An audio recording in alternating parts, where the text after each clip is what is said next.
किसान की कहानी। गांव के किनारे एक छोटे से कच्चे घर में रामलाल नाम का किसान रहता था। रामलाल उम्र में 50 के करीब था, लेकिन चेहरे पर समय से पहले आई झुर्रियां उसकी मेहनत की गवाही देती थीं। सूरज निकलने से पहले उसका दिन शुरू हो जाता और देर रात तक खत्म होता। रामलाल की 3 बीघा जमीन थी। वही जमीन उसके परिवार का सहारा थी। उसकी पत्नी, 2 बच्चे और बूढ़ी माँ उसी जमीन की कमाई पर निर्भर थे। खेत और मेहनत। बरसात के मौसम में जब बादल गांव की ओर आते, रामलाल की आंखों में उम्मीद जग जाती। वह हल और बैल लेकर खेत की ओर निकल पड़ता।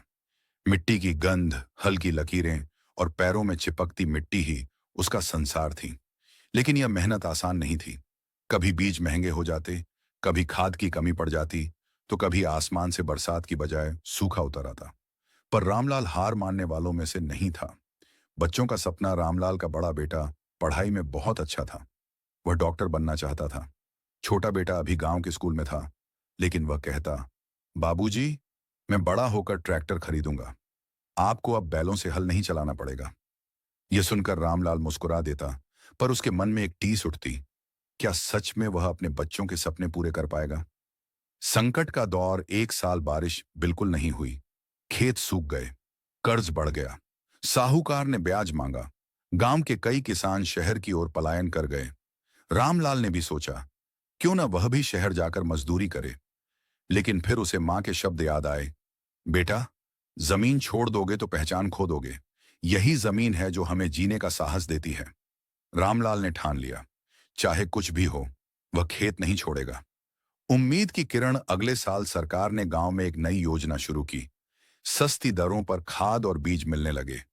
पास के गांव में पानी के लिए नहर बनाई गई। रामलाल ने कड़ी मेहनत करके गेहूं और सरसों बोई। महीनों की मेहनत के बाद खेत लहलहा उठे। सरसों के फूलों से खेत सुनहरा हो गया। गांव के बच्चे दौड़कर उन खेतों में खेलते। रामलाल की आंखों से खुशी के आंसू झर गए। फसल और खुशहाली। उस साल फसल इतनी अच्छी हुई कि न सिर्फ कर्ज चुक गया, बल्कि घर में नए कपड़े, बच्चों की किताबें और बूढ़ी मां की दवा भी आ गई। रामलाल ने अपने बेटे से कहा, बेटा, सपने जरूर देखो, लेकिन उन्हें पूरा करने के लिए मेहनत जरूरी है। यही खेत, यही मिट्टी हमारी ताकत है। बड़ा बेटा पढ़ाई में जुटा रहा और छोटा बेटा गांव के दोस्तों को ट्रैक्टर दिखाने का सपना सजाने लगा। कहानी का संदेश। रामलाल की कहानी हमें यह सिखाती है कि किसान सिर्फ अन्नदाता नहीं होता, बल्कि वह धैर्य और मेहनत का प्रतीक भी होता है। चाहे मुश्किलें कितनी भी हों, अगर इंसान हिम्मत न हारे, तो जिंदगी में एक दिन सुनहरी फसल जरूर खिलती है।